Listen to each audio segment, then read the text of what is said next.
Bab 727, Cara yang Menjanjikan. Setelah sekitar 5 menit, lampu mulai meredup dan aula lelang yang tadinya berisik tiba-tiba menjadi sunyi. Sesaat kemudian, seorang pria tua menghampiri meja lelang. Pria itu adalah Petra Harliman. Terima kasih semua telah datang untuk bergabung dengan kami. Sebagian besar dari Anda di sini mengenal saya.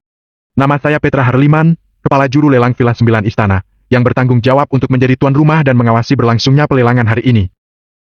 Suara samar Petra menyebar ke seluruh aula lelang. Kalau Pak Petra yang jadi tuan rumah, aku rasa semua barang yang dijual malam ini adalah barang-barang bagus. Cepat mulai. Aku sudah tidak sabar. Terdengar ledakan tawa yang menggema dari bawah. Pada umumnya, Villa 9 Istana hanya menaungi pelelangan, kebanyakan diselenggarakan oleh orang lain. Hanya acara akbar sebenarnya yang akan dipimpin oleh Petra. Wisnu pun mengerutkan kening. Dari dulu, sikap Petra terhadap keluarga Yuliandi tidak begitu ramah. Kalau Petra yang memimpin pelelangan, maka akan menjadi masalah bagi mereka. Tanpa basa-basi lagi, barang lelang pertama akan dibuka hari ini. Petra tersenyum dengan tenang. Begitu dia selesai berbicara, seorang pelayan wanita dengan postur tubuh yang memesona berjalan mendekat sambil memegang nampan. Barang pertama hari ini punya latar belakang yang luar biasa. Untuk mendapatkan benda ini, perlu ada 3 klan yang pergi ke gunung 5.000 km di alam hari, butuh setengah tahun dan puluhan orang tewas dan terluka sebelum mereka bisa mendapatkan harta karun ini. Petra memperkenalkan asal-usulnya. Pak Petra, jangan bikin penasaran. Cepat tunjukkan barangnya. Haha, ya, kami sudah tidak sabar lagi. Kalau orang sudah tua, jadinya suka mengoceh. Petra tertawa, mengangkat kain merah penutup dan berkata, barang lelang pertama, obat ilahi yang dikabarkan dapat membangkitkan kembali orang yang sudah mati, akar panax. Di atas nampan ada rimpang dengan ketebalan lengan kecil. Tidak memiliki bunga ataupun daun, permukaannya tampak kasar. Benda itu mengeluarkan energi spiritual yang samar dan bahkan memenuhi setengah dari aula lelang tersebut. Banyak yang sudah menatap dan mendambakan benda di nampan itu, bahkan ada beberapa yang terlalu bersemangat dan sudah siap-siap menawar. Kelas tinggi, obat ilahi semacam ini benar-benar langka. Agam mengangguk perlahan-lahan. Lelang dan pameran dagang malam ini benar-benar memberinya banyak kejutan. Dari sudut matanya, dia melihat Wisnu dan Sadam yang tampaknya sedang bimbang. Kalau bisa mendapatkan akar panax, maka mereka bisa menyembuhkan cedera Mesuda Yuliandi. Sayangnya, keuangan keluarga Yuliandi terbatas. Kalau mereka berpartisipasi dalam ronde pertama pelelangan, maka mereka tidak akan bisa memenangkan batu hati angsa. Pokoknya harus fokus pada tujuan mereka. Pada akhirnya, mereka pun menyerah dan tidak memberikan penawaran untuk barang pertama. 3 klan yang mendapatkannya ingin obat ilahi ini ditukar dengan teknik rahasia, levelnya tidak boleh lebih rendah dari tingkat warisan. Untuk bisa memenangkan obat ilahi ini, semuanya tergantung pada ketulusan Anda. Petra tersenyum sedikit, matanya yang keruh berkedip pelan dan dia berseru. Ronde pertama pelelangan, dimulai! Teknik kalajengking kuno. Mantra cerminan bulan. Tongkat belalang emas. Baru saja dimulai, semua klan langsung menawar dengan sengit. Meskipun harga untuk mendapatkan akar panax sangat mahal, karena efeknya yang kuat, mereka tetap rela.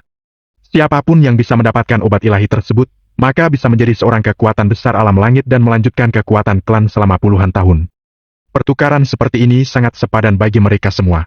Dalam menghadapi penawaran sengit di bawah panggung, Petra tetap tenang dan tidak terburu-buru untuk menyatakan hasilnya. Tawaran-tawaran yang diberikan sebenarnya bagus, tetapi tidak memenuhi persyaratan penjual. Teknik alunan naga. Poros penghancur. Ketika klan terakhir memberikan penawaran, Petra tampak puas dan berkata, poros penghancur dari Asosiasi Gemupal telah terpilih. Siapa lagi yang mau meningkatkan penawarannya? Pak Tua, kalian bahkan mengeluarkan poros penghancur yang sudah diwariskan turun-temurun dari leluhur.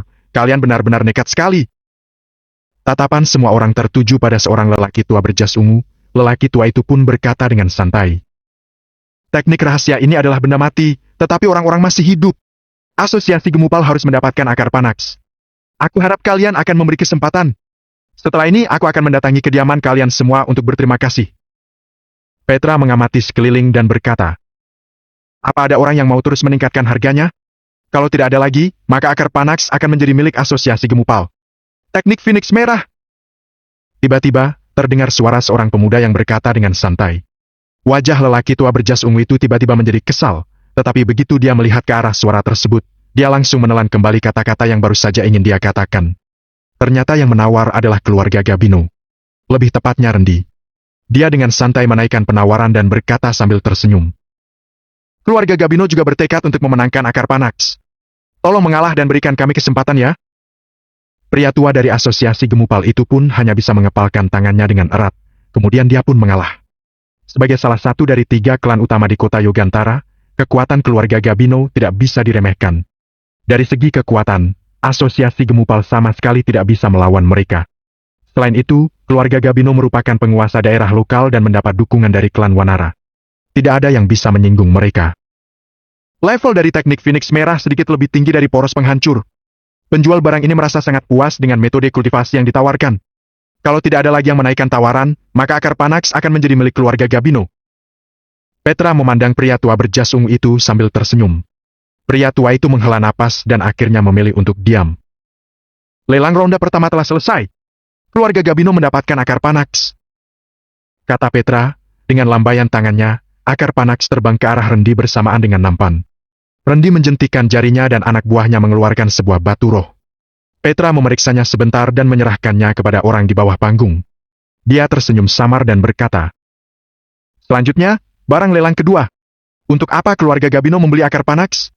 Aku belum pernah dengar ada orang yang terluka di keluarga mereka." Wisnu mengerutkan kening dan bertanya, "Mungkin saja mereka mau memotong semua jalan keluar keluarga Yuliandi," ujar Sadam. Meskipun dia agak angkuh, dia memang punya banyak pengalamannya di perlelangan seperti ini. Dia bisa merasakan niat orang lain dari beberapa detail tertentu. Ekspresi Wisnu agak berubah. Keluarga Gabino juga akan berurusan dengan mereka?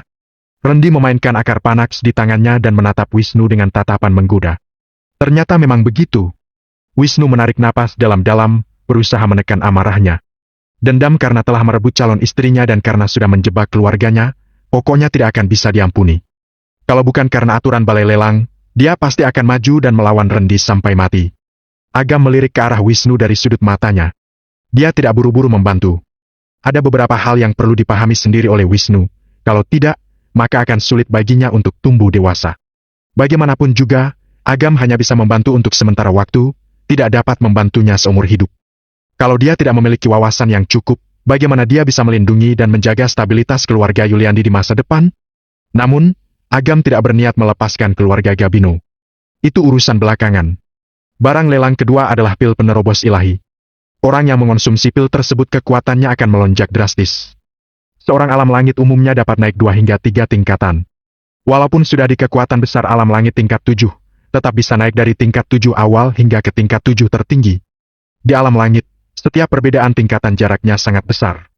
Kalau ada pil ini, sama saja seperti memiliki jimat dan modal yang menakutkan. Teknik bisikan angin. Tinju cahaya dewa. Teknik harta kayu. Ronde kali ini penawarannya jauh lebih sengit, levelnya kurang lebih di sekitar tingkat pewarisan menengah. Agam melipat lengannya dan menyaksikan adegan ini. Dia juga sempat berpikir untuk menukar teknik rahasia untuk mendapatkan benda berharga. Hanya saja tidak ada platform yang memadai sebelumnya, sulit untuk menukar apa yang diinginkan. Namun, sekarang teknik rahasia bagaikan mata uang. Asalkan barang-barangnya yang ditawarkan cukup menarik, pasti bisa mendapatkan apa saja yang diinginkan. Tentu saja, ada beberapa benda yang sangat berharga, walaupun menukarnya dengan teknik rahasia paling langka sekalipun, tidak akan bisa membelinya. Oleh karena itu, tergantung bagaimana seseorang menawarnya. Kalau barang yang dijual sesuai, pasti akan ada yang beli. Itu juga salah satu ilmu pertukaran dalam lelang seperti ini. Untuk masalah teknik rahasia, tidak ada yang punya lebih banyak dari Agam. Selain itu, Agam bahkan bisa menggunakan buku teknik rahasia sebagai umpan untuk menyuruh orang-orang melakukan sesuatu untuknya. Menghukum orang jahat dengan orang jahat lain. Cara ini cukup menjanjikan. Ada miliaran orang jahat di dunia. Cara terbaik untuk menghadapi mereka adalah dengan meminjam tangan orang jahat lainnya. Pelelangan berlangsung sangat cepat. Tidak sampai 1 jam kemudian, lebih dari setengah barang telah berhasil dilelangkan. Barang lelang ke-17 ini punya asal-usul yang bagus, hehehe. Petra tersenyum dan mengamati kerumunan di bawah panggung. Hati Wisnu tiba-tiba berdegat kencang. Akhirnya, bab 728, buku 7 Iblis Meridian. Apa Anda sekalian pernah mendengar tentang pil 4 energi emas? Petra bertanya sambil tersenyum. Pil 4 energi emas?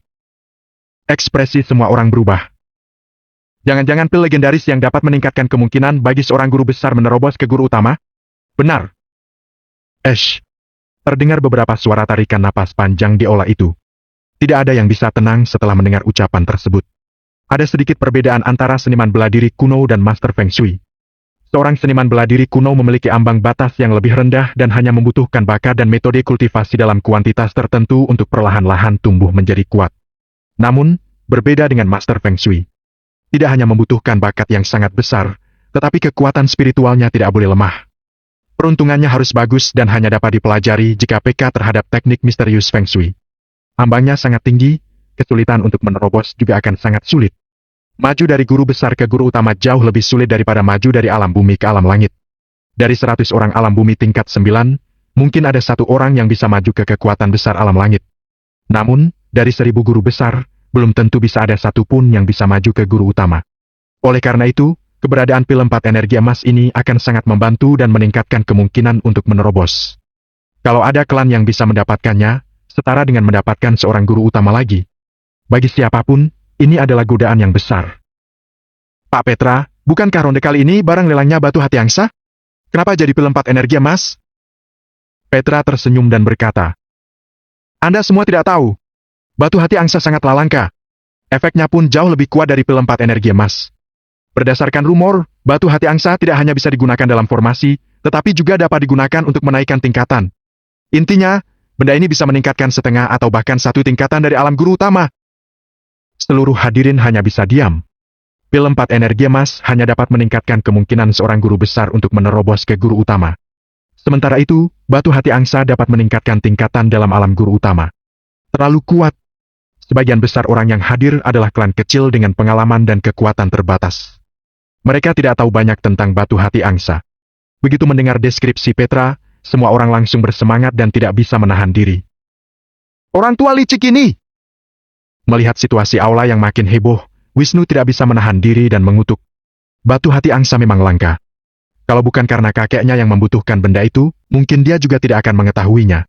Awalnya dia mengharapkan bahwa orang lain juga tidak tahu tentang keberadaan batu hati angsa, sehingga dia tidak perlu memberikan penawaran yang terlalu tinggi. Namun, setelah mendengar penjelasan Petra, orang yang tertarik dengan benda ini jadi sangat banyak, akan sangat sulit untuk mendapatkannya. Batu hati angsa nilainya sangat tinggi, begitu juga persyaratan untuk penukaran. Yang berminat perlu menukarnya dengan teknik rahasia di atas tingkat pewarisan, pil dan tanaman abadi, ataupun senjata magis dengan nilai yang sama. Petra dengan perlahan menyatakan kondisinya. Mendengar ini, aula lelang yang tadinya berisik langsung tenang. Sebagian besar orang yang hadir di sana berasal dari klan atau grup kecil. Sulit bagi mereka untuk menemukan buku rahasia tingkat pewarisan. Bagaimana mungkin mereka bisa menemukan yang tingkatannya lebih tinggi dari itu? Satu persyaratan itu langsung mengeliminasi kebanyakan orang. Buku Arhat Sakral. Akhirnya, seseorang mulai menawar. Buku teknik rahasia itu memang berada di tingkat berharga dan sangat langka. Mengeluarkan buku itu sama saja seperti memberikan aset terpenting keluarga mereka. Artefak kapak darah. Perwakilan dari klan lain juga memberikan penawaran. Orang ini berasal dari klan Cedarwata di alam G dan termasuk dalam klan menengah ke bawah. Mereka cukup terkenal di daerah lokal. Klan Cedarwata bahkan sampai mengeluarkan artefak leluhur.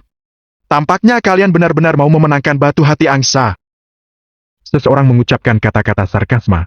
Ekspresi perwakilan klan Cedarwata langsung berubah jadi kesal. Dia membuat penawaran karena efek dari batu hati angsa terlalu menggoda. Kalau dia bisa mendapatkan senjata magis dan menaikkan tingkatan kepemimpinannya, maka semua usahanya tidak akan sia-sia. 2 kristal gelombang langit. Perwakilan klan lain menawar lagi. Petra berkata dengan penuh arti. Kristal gelombang langit memang sangat berharga, tetapi kalau cuma 2 saja tidak cukup. Pria itu menggertakkan gigi dan berkata, 3 kristal gelombang langit. Hei. Petra mengungkapkan senyum puas. Makin tinggi nilai penjualan, makin besar juga bonus yang akan dia dapatkan. Apa ada yang mau menawar lagi? Jarang sekali ada batu hati angsa. Berdasarkan pengalamanku selama bertahun-tahun, ini juga pertama kalinya aku melihat benda itu. Kalau melewatkannya, mungkin tidak akan ada kesempatan lagi. Petra mulai mengompori semangat para hadirin di sana. Mendengar ucapannya, beberapa perwakilan klan pun menggertakkan gigi dan mulai menawar. Sehelai sutra urat suci. Kait emas hunus. Pil gagak emas. Saat harga makin naik, makin sedikit orang yang berpartisipasi dalam pelelangan. Wisnu memandang Sadam dengan wajah suram dan berkata, Sudah boleh ajukan? Sadam juga merasa situasinya kurang baik. Kalau harganya naik terus, maka akan sangat sulit bagi keluarga Yuliandi untuk memenangkan batu hati angsa. Suara penawaran menjadi makin berkurang, ketika aula lelang hening selama lebih dari 10 detik, Wisnu berkata dengan perlahan. Keluarga Yuliandi menawarkan buku 7 Iblis Meridian. Petra tiba-tiba mendongak dan terkejut. Buku 7 Iblis Meridian? Sungguh? Wisnu membuka sebuah kotak, sebuah buku merah tampak ada di dalamnya, memancarkan energi jahat yang kental. Agam agak terkejut. Ternyata memang buku 7 Iblis Meridian. Buku ini adalah buku teknik rahasia tingkat berharga dan sangat terkenal di kalangan penyihir dan master Feng Shui. Legenda mengatakan bahwa buku 7 Iblis Meridian dapat meluncurkan formasi yang kuat dengan pengorbanan darah dan usia dari 7 manusia. Formasi tersebut sangat kuat dan sulit dipecahkan. Benar-benar dianggap sebagai sihir jahat tingkat tinggi. Di antara kerumunan dalam aula tersebut, ada beberapa orang yang menatapnya dengan serakah dan penuh dengan niat jahat. Lebih dari 800 tahun yang lalu, leluhur keluarga Yuliandi melawan penjajah asing dan merebut buku rahasia ini dari kediaman mereka. Kata Wisnu perlahan. Kekuatan buku 7 Iblis Meridian sangat besar dan kejam. Keluarga Yuliandi selalu menganggap buku ini sebagai sihir jahat dan menyegelnya selama berabad-abad. Awalnya, keluarga Yuliandi ingin menyegel buku ini selamanya. Namun, kali ini berkaitan dengan keberlangsungan keluarga Yuliandi, jadi mereka hanya bisa mengeluarkannya untuk mendapatkan batu hati angsa. Tidak disangka keluarga Yuliandi menyembunyikan teknik ini. Memang pantas disebut sebagai keturunan jenderal keluarga Yuliandi. Walau telah dihalangi dengan beberapa penawaran dari klan lainnya, mereka tetap menemukan jalan keluar dan bertekad untuk mendapatkan barang yang dilelangkan. Petra berpikir sejenak dan berkata, nilai dari buku 7 Iblis Meridian sesuai dengan persyaratan, penjual pun sangat puas dengan penawarannya. Kalau tidak ada lagi yang mau membuat penawaran yang lebih tinggi dari nilai buku 7 Iblis Meridian, maka batu hati angsa akan menjadi milik keluarga Yuliandi. Melihat situasi ini, Wisnu dan Sadam merasa lega dan saling memandang, tidak bisa menyembunyikan kegembiraan mereka. Akhirnya berhasil. Pak Petra, siapa bilang tidak ada?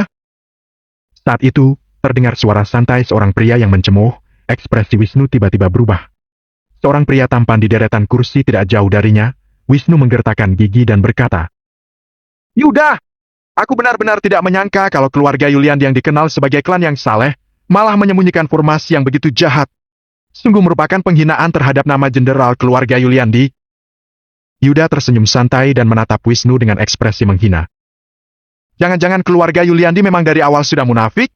Di permukaan tampaknya saleh, tetapi sebenarnya kalian diam-diam melakukan perbuatan tercela. Begitu ucapan tersebut dilontarkan, Rendi dan rombongannya mendengus dingin. Mereka semua memandang Wisnu dengan tatapan aneh. Apa katamu? Wisnu bangkit dengan marah. Dia mengerahkan kekuatan spiritualnya yang di alam bumi tingkat 8 tertinggi dari tubuhnya. Kondisi di aula pelelangan langsung menjadi sangat hening. Petra berkata dengan ketus.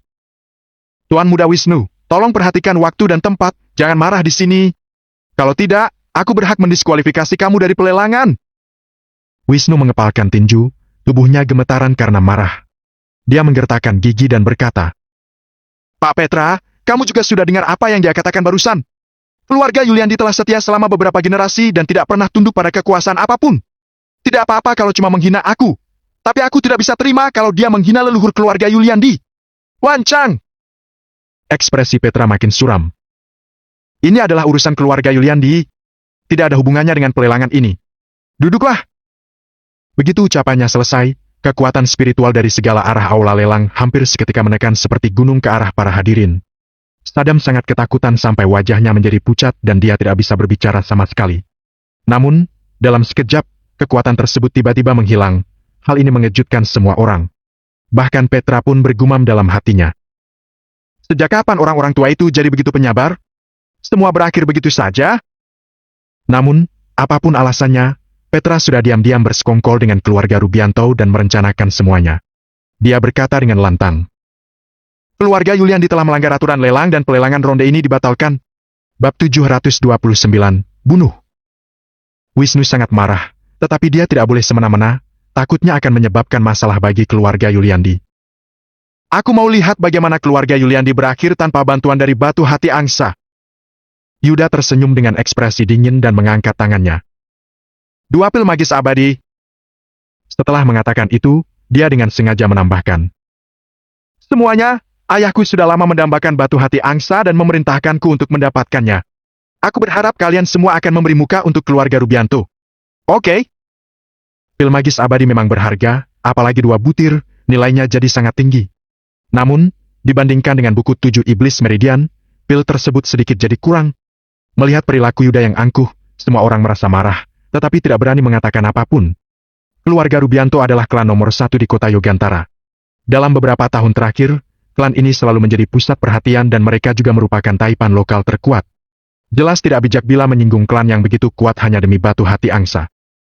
Kalau kepala keluarga Anda juga tertarik dengan batu hati angsa, mendingan Anda yang mengambilnya saja. Hei, memang sudah takdir bagi ayah Anda untuk mendapatkan batu hati angsa.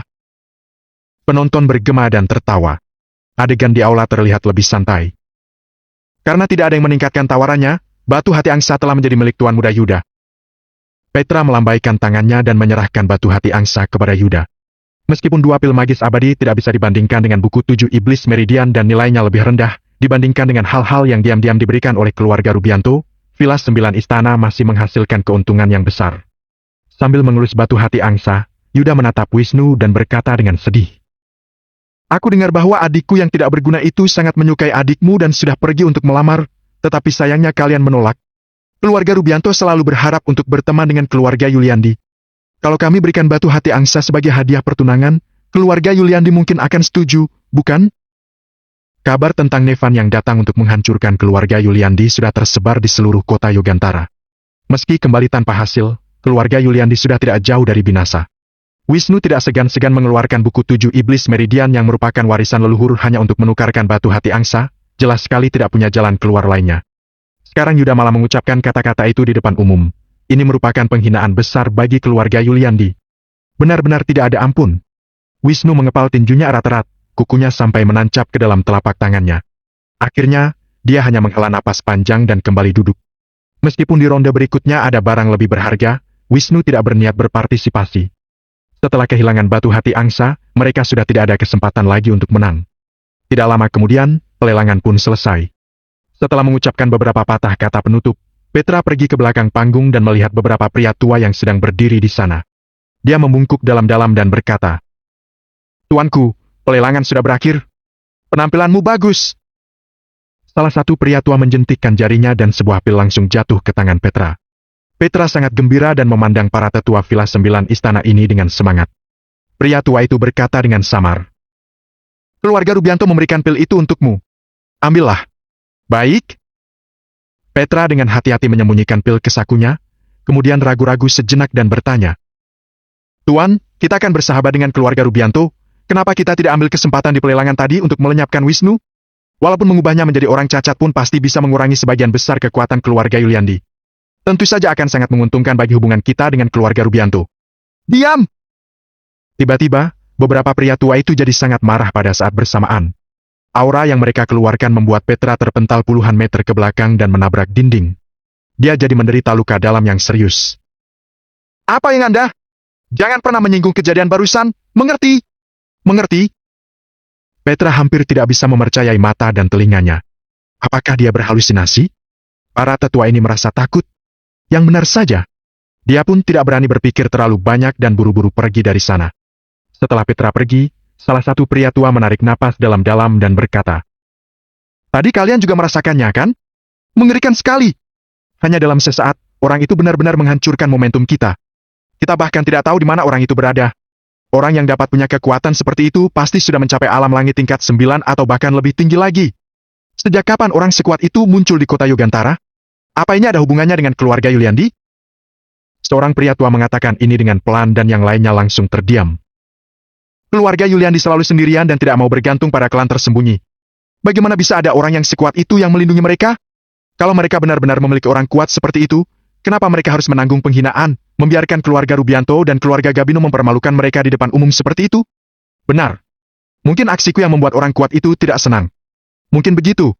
Jangan bahas masalah ini lagi. Kalau sampai orang itu tahu, aku khawatir. Begitu membayangkan kemungkinannya, mereka semua merasa sangat tertekan sampai menutup mata, tidak berani membuat pernyataan apapun lagi. Setelah meninggalkan hotel, Wisnu dan yang lainnya merasa sangat lesu dan tidak berdaya. Batu hati angsa adalah kesempatan terakhir bagi keluarga Yuliandi.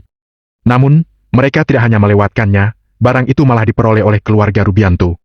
Bagaimana keluarga Yuliandi bisa bertarung melawan keluarga Rubianto 3 hari kemudian? "Kakek Sadam, malam ini semuanya salahku. Aku akan meminta maaf kepada keluarga Yuliandi. Wisnu tersenyum lesu pada Sadam seolah-olah telah kehilangan semua harapan. Aduh, ini adalah takdir keluarga Yuliandi, tidak ada yang bisa mengubahnya. Sadam menghela napas panjang dan berkata dengan getir. Saat ini, yang paling penting adalah mempertahankan garis keturunan keluarga Yuliandi. Tapi sulit, setelah kembali nanti, aku akan berdiskusi dengan kepala keluarga untuk memikirkan apa bisa menggunakan kekuatan seluruh keluarga untuk membuat sebuah celah, supaya beberapa orang bisa kabur. Idih, sekarang kalian masih berencana untuk berjuang sampai mati? Tiba-tiba, ada tawa mencemooh yang datang dari dalam kegelapan, kemudian seorang pria tua tiba-tiba muncul seperti hantu. Si tua Haduyan. Ekspresi Sadam berubah drastis, orangnya tiba-tiba melonjak dan matanya mengungkapkan kepanikan. Haduyan adalah salah satu ahli seni bela diri dari keluarga Rubianto. Meskipun kekuatannya lebih lemah daripada guru utama Henry, dia memiliki kekuatan di tahap alam langit tingkat 3 dan guru besar tingkat 2. Kekuatan Sadam memang bagus, tetapi dia sama sekali bukan tandingan Haduyan. Tunduklah pada keluarga Rubianto sedini mungkin kamu masih bisa bertahan untuk beberapa waktu, jangan membuat keputusan yang salah terus-terusan. Yuda jalan perlahan dari kegelapan, tatapannya tampak agak sangar. Tunduk? Yuda, jangan kira bahwa keluarga Yuliandi selemah itu.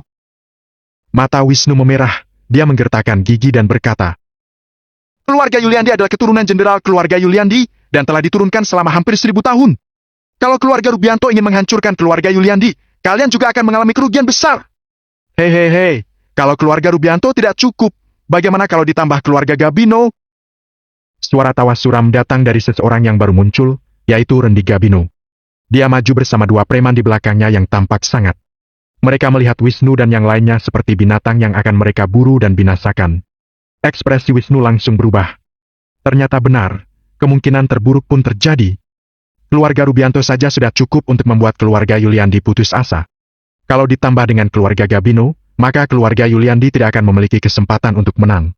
Sadam mundur sedikit, mengamati beberapa orang di hadapannya dan berteriak.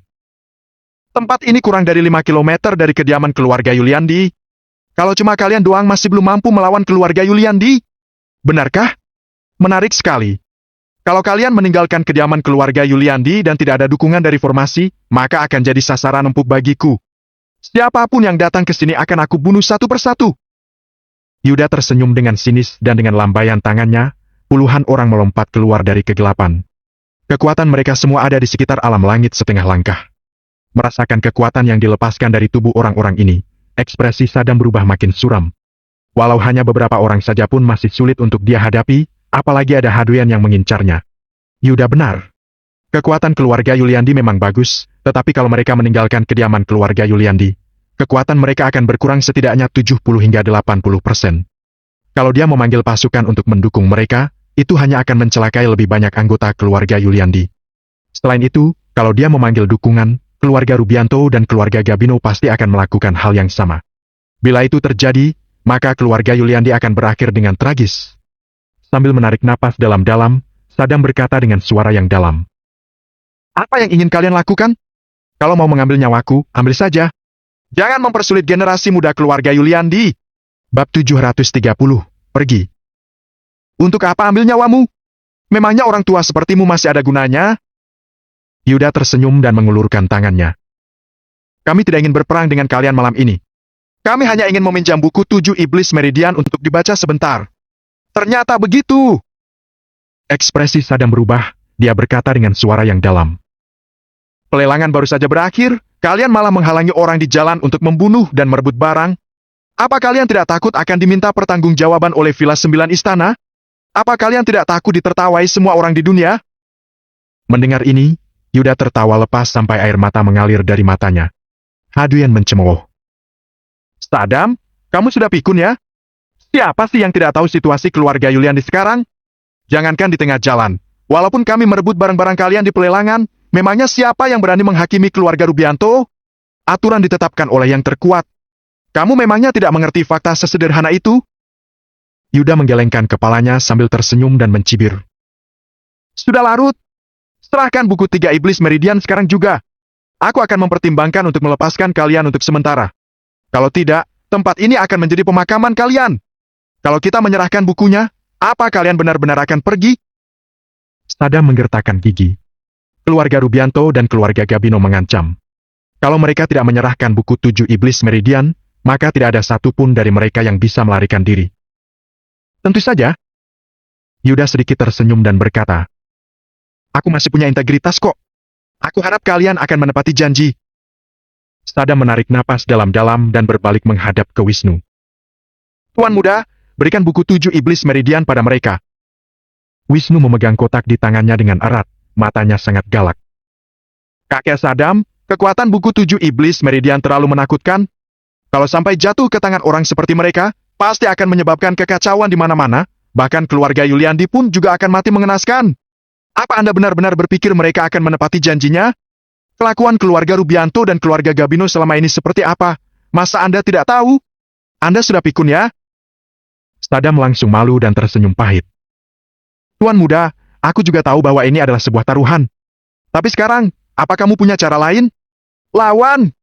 Walaupun harus menghancurkan buku 7 Iblis Meridian, aku tidak akan membiarkannya jatuh ke tangan orang lain." Setelah selesai berbicara, Wisnu berkata kepada Agam yang ada di sampingnya, "Kawan, aku akan mengalihkan perhatian mereka dengan sekuat tenaga. Kamu bawa adikku dan kabur ke keluarga Yuliandi secepat mungkin." "Wisnu, jangan begitu dong. Aku cuma mau meminjam buku 7 Iblis Meridian. Kenapa harus sampai begitu gigih? Jangan cari gara-gara dong." Yuda tersenyum sadis dan berkata kepada Hadrian, "Lakukan secepat mungkin, jangan sampai buku 7 Iblis Meridian hancur." Hadrian langsung mengungkapkan senyum sangat.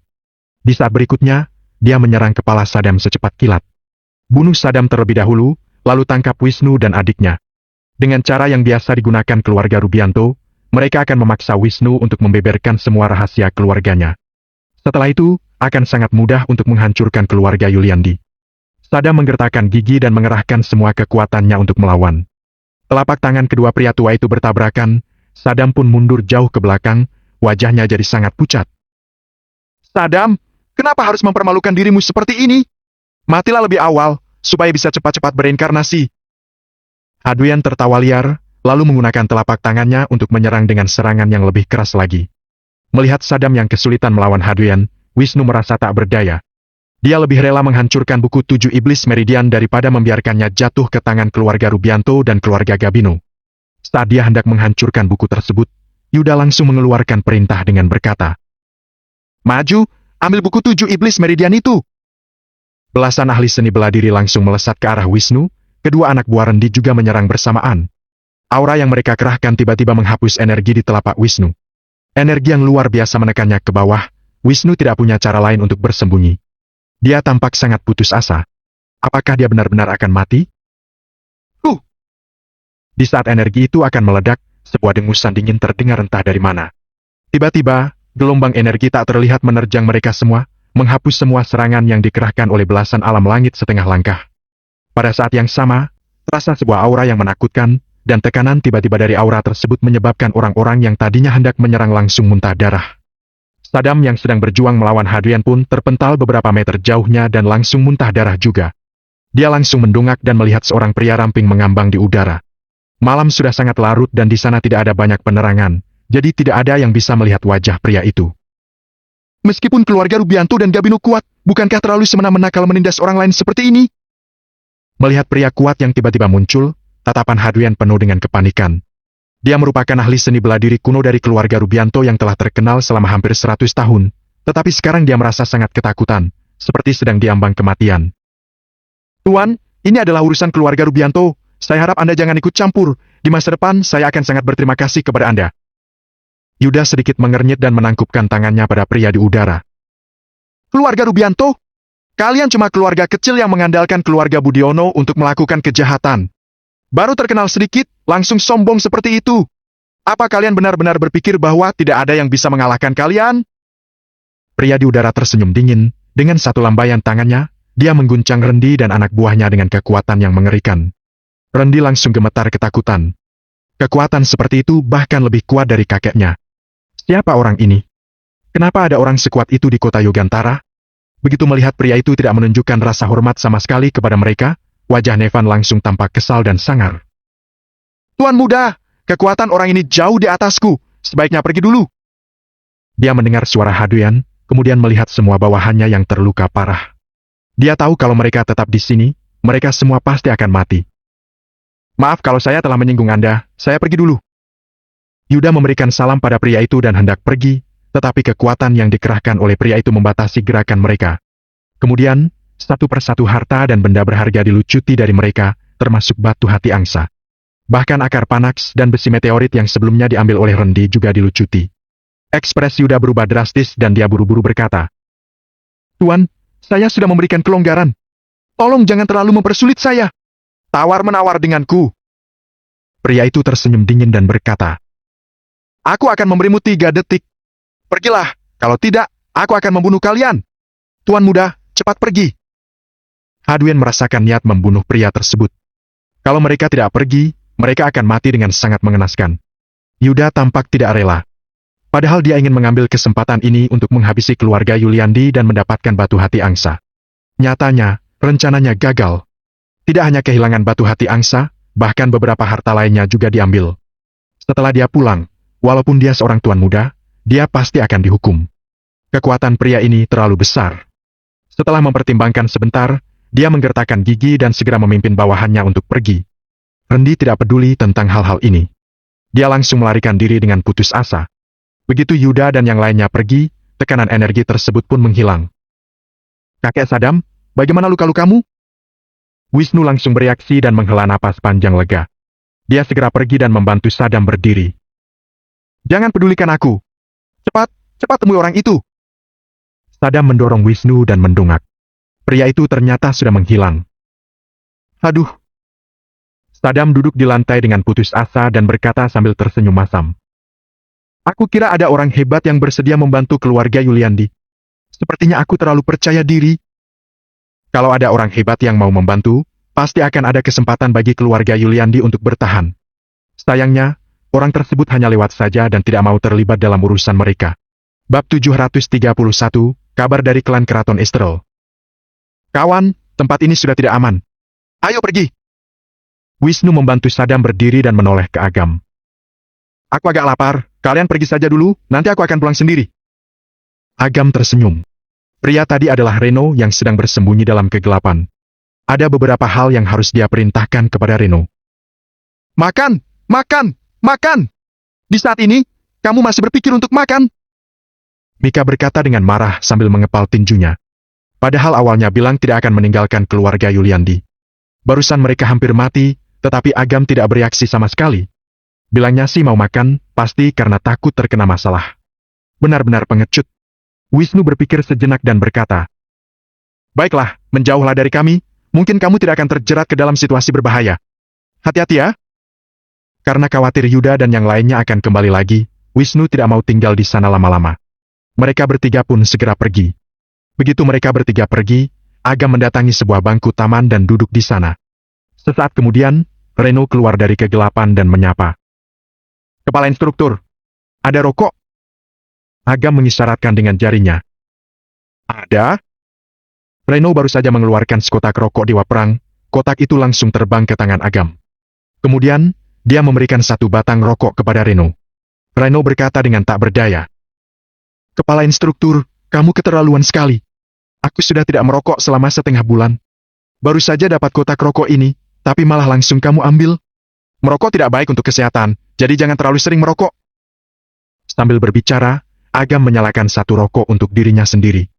Wajah Reno menjadi muram dan dia hanya diam saja. Agam meletakkan satu tangan di bangku dan bertanya, "Bagaimana progres penyelidikannya?"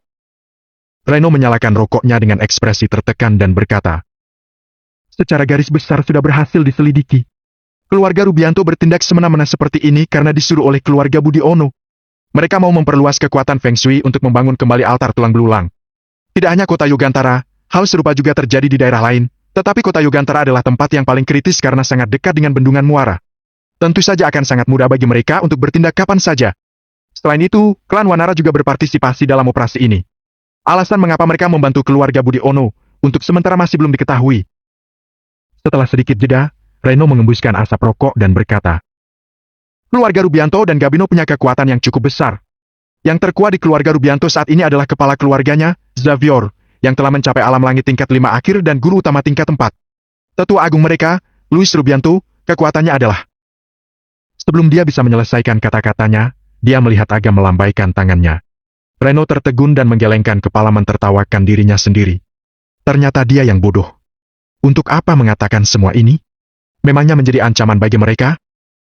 Berdasarkan situasi saat ini, bisa disimpulkan bahwa keluarga Rubianto dan keluarga Gabino sudah bekerja sama. Apalagi kami juga menemukan sebuah rahasia. Keluarga Gabino diam-diam telah berkolusi dengan klan Keraton Esterel. Klan Keraton Esterel? Agam merenung. Kalau tidak salah ingat, saat dia menyelamatkan Citra dan mengganggu sebab dan akibat, ada 3 orang jahat yang akhirnya dilepaskan. Salah satu dari 3 orang itu bernama Fikri Laksana, yang merupakan orang dari klan Keraton Esterel. Tampaknya hasil dari penyelidikan kali ini lumayan. Kalau dia ingin menolong Citra dan menebus dosa-dosanya, dia harus menghakimi orang yang sebelumnya dia lepaskan. Sekarang keluarga Gabino terlibat dengan klan Keraton Esterel dan klan Wanara, alasannya perlu diselidiki dengan jelas. Mungkin dia bisa menggunakan informasi ini untuk menyerang melalui orang lain, membiarkan mereka saling bertarung. Kamu pantau keluarga Rubianto, suruh Risto pantau keluarga Gabino. Kalau ada kabar baru, katakan padaku secepatnya. Setelah mengatakan ini, Agam mematikan puntung rokoknya dan bangkit. Berikan perintah, suruh kawan-kawan lainnya untuk berpencar dan menyusup ke kota-kota lain di mana keluarga Budiono terlibat. Diam-diam selesaikan masalah di sana. Jangan terlalu terang-terangan sampai keluarga Budiono dan klan Wanara menyadarinya. Baik. Reno mengangguk dan berkata dengan tatapan aneh. Kepala instruktur, aku merasa bahwa kamu telah berubah. Apa? Agam terkejut. Kamu jadi agak berbeda dari sebelumnya. Dulu, meskipun kamu juga mempertimbangkan situasi secara keseluruhan, kamu tidak sebijaksana sekarang. Kamu yang dulu pasti akan langsung memusnahkan semua klan ini. Kenapa jadi begitu hebat? Sekarang tidak seperti dulu lagi. Agam menggelengkan kepalanya dan berkata, Alam G berbeda dengan melangki 2 dunia. Berbagai kekuatan di sini bercampur aduk. Satu tindakan akan berpengaruh pada situasi secara keseluruhan. Kalau bertindak dengan gegabah, tidak akan ada yang bisa memprediksi apa konsekuensinya. Reno tertegun dan mengangguk pada ucapan Agak, kemudian tersenyum dan berkata, Sebenarnya rekan-rekan sangat memujamu sekali loh. Dalam banjir beberapa hari yang lalu, semua orang mengira rekan-rekan yang menyelamatkan mereka. Sebenarnya, kalau nggak ada kamu, setengah dari alam nggak akan tenggelam. Nggak usah menyanjung begitu. Agam melotot dan berkata dengan santai. Barang-barang yang kamu dapatkan dari mereka masih ada, kan? Semuanya ada di sini. Ada lumayan banyak harta, tapi aku rasa kamu juga tidak akan tertarik. Reno melambaikan tangannya dan setumpuk benda melayang di hadapan Agam. Agam melihat sekilas, ternyata benar tidak ada yang dia minati. Berikan barang-barang ini kepada keluarga Yuliandi. Oke. Bukannya kalian pergi untuk menghentikan keluarga Yuliandi? Kenapa sepanik ini? Rima terkejut saat melihat Yuda dan yang lainnya kembali dengan tergesa-gesa. Setelah pelelangan selesai, dia pulang lebih awal. Tiba-tiba, Hadwian memuntahkan seteguk darah, Rima pun menjerit ketakutan. Bawa tetua Hadwian masuk. Perintah Yuda kepada anak buahnya. Pengawalnya buru-buru membantu Hadwian masuk ke dalam kediaman keluarga Rubianto. Apa yang terjadi? Kekuatan tetua Hadwian tidak lemah loh.